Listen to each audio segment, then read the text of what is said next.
What is up, Fantasy League enjoyers? I hope that your team did slightly better than mine did. And it was kind of frustrating because at one point I was top 25% and I was feeling pretty good about how things were going, but I just kind of faded away towards the end. No one really stunk up the joint. You could maybe argue Chopper on 7 points was a disappointment. I maybe should have put leader on him, to be fair, instead of support. That was a mistake on my part.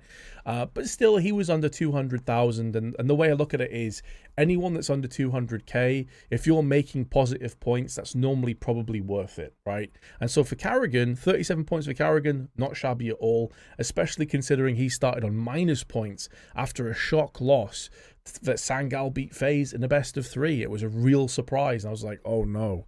But he managed to turn the ship around. He managed to get himself positive points, so not too bad. But of course, the star, the MVP of my team for this one is Ema, 206 points for him. Very nicely done. Very glad I picked him up. Hunter did fine, and Shira did okay. Although you could argue maybe for 225k, 117 points could have been a little bit higher. But hey, we got top 43. It could have been a lot worse than that.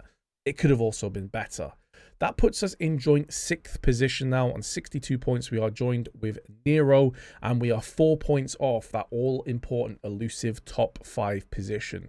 So we're going to continue with the same logic, continue with the same process of elimination of which teams we really want to try and bank on here to do the business and get some serious points for us, as we did in Groups A and Groups B. So let's have a look here. Which of these teams is really standing out? Mouse against Rooster, Big, Imperial, Complexity, M80, Fnatic, and Astralis. Now, I think in both groups, to be completely honest, there is one team that really does stand out in terms of their path through to the upper finals. You could argue it wasn't quite as simple as Spirits was looking, but then Spirit lost to MIBR, so all of this is educated guesses at best, realistically. But I think you're looking at Mouse, right? They've been a little bit shaky as of late. They've lost to some teams like Eternal Fire recently that you wouldn't have expected them to, but I still feel like against Rooster, they're 106th in the world. Not a team that many people are going to have many hopes on here. Realistically, Mouse should be smurfing through this game. No disrespect to Rooster, but you're coming up against one of the best teams on the planet with some of the most individually talented players that there is in Counter-Strike. Mouse should be winning this a very convincing 2-0. Big and Imperial for me is a little bit more of a coin flip. Realistically, I think that Imperial, if you want to go for some more sort of like gamble picks here, there's some very cheap Imperial players like Vinny in particular. He's 180k. On a 1.04, sure, that's against a lot of domestic teams, but Imperial are, I think, better than people will give them credit for.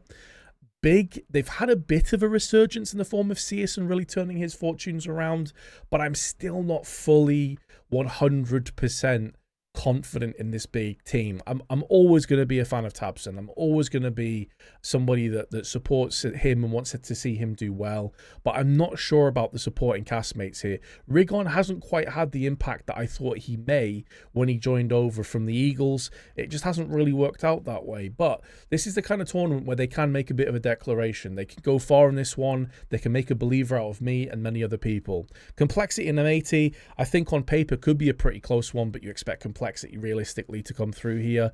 Complexity, though, they're the same issues that have kept me from fully believing in them are still very prevalent, where it feels like it's the Elise show, and if Elise isn't there, Halzerk and Grim aren't really stepping up as much as you'd want them to as frequently. Floppy also has been a little bit disappointing individually speaking, but you also have JT that kind of offsets some of that, being a very capable and solid fragging IGL, but it still feels like if Elise is quiet, Complexity really do struggle, and M80, they have the possibility of causing an upset.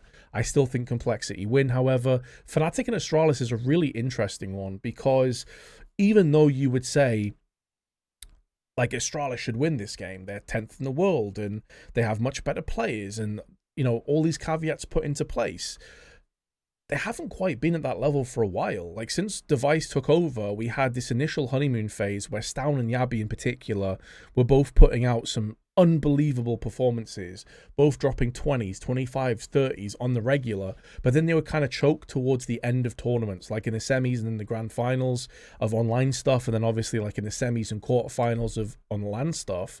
And then they've just kind of like slowly faded a little bit, where Device is their best player statistically, he's their IGL, he's their AWPer, he's kind of like wearing multiple hats, but it doesn't feel like anyone else is really stepping up to the plate and helping him out here. Whereas for Fnatic, it's a bit of a grudge match. Obviously, Blamef now facing off against his previous team. He's still a beast, he's still a monster. Mattis is a very, very capable player. Crims is still capable of doing crazy things. And now and again, Body will pop off with a 20 or 30 bomb out of nowhere. I think the player that goes under people's radar the most, though, is probably Afro. Now, I'm not saying that Afro is like, you know, a star AWPer or he's a tier 1 AWPer. He can go toe-to-toe with like the ZywOos or the Munasees of this world. No. But a lot of people just write him off as like basically just not a good AWPer. And I don't really agree with that. He's not the flashiest. He's not the guy that's going to post up the craziest numbers. But he's just kind of chugging along behind the surface.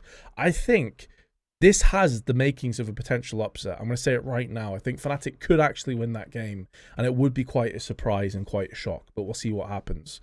In Group D, there's actually another potential shock, which I'll talk about, and I kind of want to bring that more into the format of these videos, like to tell you guys one team I think you should be looking out for potential shocks, and if you do want to go for like a gamble pick for a player in your fantasy league, then I'm going to give you one of those players. In actual fact, I've picked one of those players in my 5.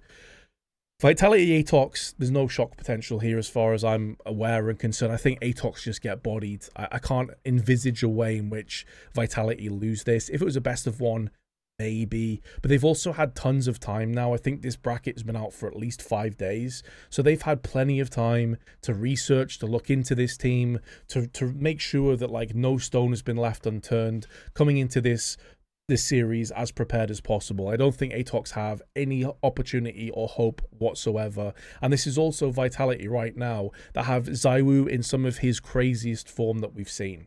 Like, the guy is loving Counter-Strike. You can see he's having a really good time on the server, and it is translating into just raw power. And he's just straight up bullying people at this point. Like, he is in insane form. Fury and Falcons, I think this is a little bit of a coin flip as well. Not just like HLTV ratings are super close, which I think is fair. They're very close teams. I think most people would agree. I'd probably give the slight favor to Falcons, but we have seen Fury with Kaysarot and Yuri. They're always going to be a threat. They're always going to be up there. They've had a couple of decent-ish results, but so have Falcons. Remember, they did pretty solidly. They actually had a lot of people believing in them a couple tournaments ago, banking on double Falcons players. I was seeing people going in for Magisk and also going in for like Sun Pius, and it just completely backfired. They crashed and burned. Because they had Spirit in their first game, and this was off the back of Spirit having a bit of a shaky one and people not really believing in them. I don't really feel either of these teams, though, is going to do much against Vitality. I think Vitality, similar to Mouse, I expect fully to go to the upper finals, and in all honesty, I expect them to win the upper finals. On the other side of the bracket, you're probably looking at Liquid, solid team. NAF, very impressive. Ultimate's been a great addition. Twist has kind of faded a little bit. I think these stats don't paint the full picture. He's faded a little bit as time has gone on with his IGLing. He started incredibly good, and now it seems like he's starting to go further down the pack, which is fine. He's their leader. He's not expected to be top fragging. Of course, he shouldn't be, realistically. He should be like setting up Ultimate NAF to do what they do best. Yakindar's had a little bit of a return to form. Underneath Cadian, wasn't working. Before Cadian, wasn't working either. But now it seems like Yakindar is starting to find his way just a little bit more, which is good to see. And then we have Red Canids and VP, and this is the other potential upset that I have to look out for. I'm not saying I expect Red Canids to win, but I think they could win against this Virtus Pro.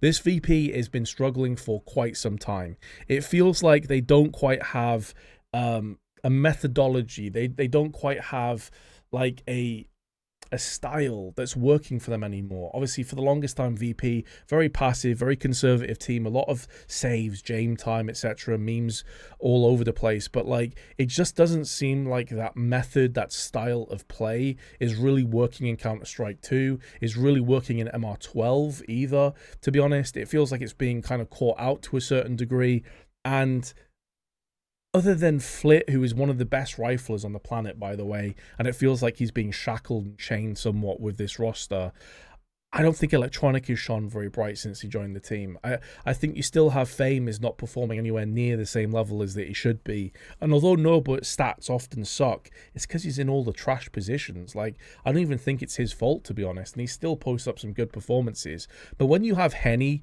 David Deus as well is very, very solid. I've been watching him quite a bit over the last few months. He's a very impressive player. Venom Zera is very good as well. Cold Zera, of course, many of you will know. When I look at this team, I'm like, there is potential here. There is a potential upset on the cards. I can maybe see like Henny popping off and having some big performances, and especially if VP starts slow, there is a way forward, I think. And even if Red Canids do get into the loser side of the bracket, as many people will expect, they're probably playing Ents. And let's be honest here, this Ents team is not looking good right now. Neo benched, their coach was benched not that long ago. Obviously, you had Sundai Young and Poddy stepping in for Hades and Diha respectively. Hasn't really set the world on fire either, to be completely real about it.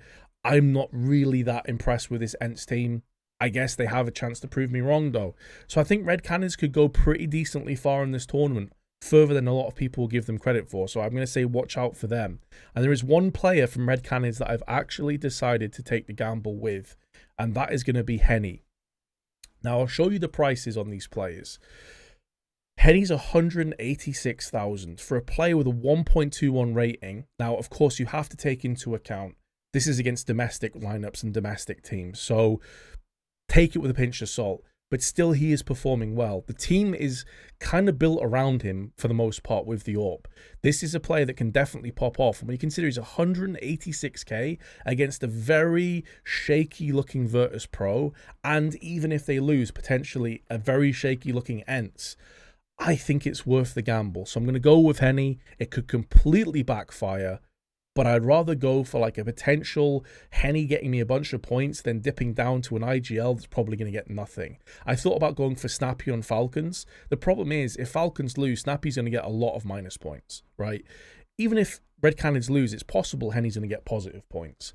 So that's why I've gone for that. But I've also wanted to spread out the ability quite a bit more. So we have Exertion and Spinks. Exertion didn't look as good previously. Jimmy definitely eclipsed him, but for 216k, I still think he's very good value for money. Spinks alongside him, getting a bit overwhelmed and overshadowed. I don't want to say overwhelmed, actually, that's not fair. Eclipsed and overshadowed from Flamesy, but he's still very solid, still capable of posting up some big numbers. Shui, super good budget. Whacker leader on him. I think, as I mentioned before, Mouse are going to go through to the upper finals and win it.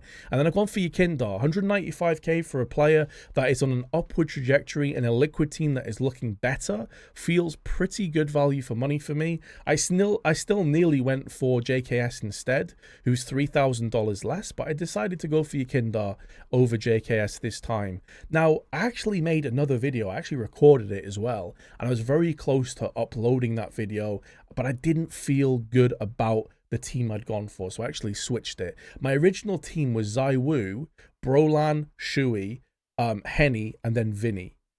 I didn't feel good about how top-sided it was, though, in terms of Zaiwu needing to perform and needing to go off. And then Brolan for me and Mouse, like, he is capable of big points, but he's also capable of having very, very slow tournaments. I feel much better about this team. It's way more spread out between multiple teams that I think can do well. I'd expect Liquid to go pretty far. Mouse and Vitality, I think, are almost guaranteed to go far. And also because, like, the rest of Vitality are in this weird sort of, like, middle of the pack budget with Flamesy, Spinks, Mezzy all over 200k, and Apex on 194k. I didn't want to dip down to the bog standard, you know, like 2-star players, 2 IGLs, because I just didn't feel that good about it. I'd rather go with this and just have the one Vitality player, even though I think Vitality actually will crush this. And maybe I will end up regretting not stacking with the man Zaiwu and seeing whatever else happens. So this is my team. I've got Henny on the main AWP, Yakindar on eco-friendly, Shui on leader, Spinks on attacker, and then Exertion on the multi-fragger. So we'll see how it goes, guys. Fingers crossed. I'm hoping for a better finish than last time. I think I'm going to... I keep having this thought process of, like, should I just go with the Zaiwu pick now? We'll lock this team in and we'll make sure this is the way it'll go. I'll see you in the next video.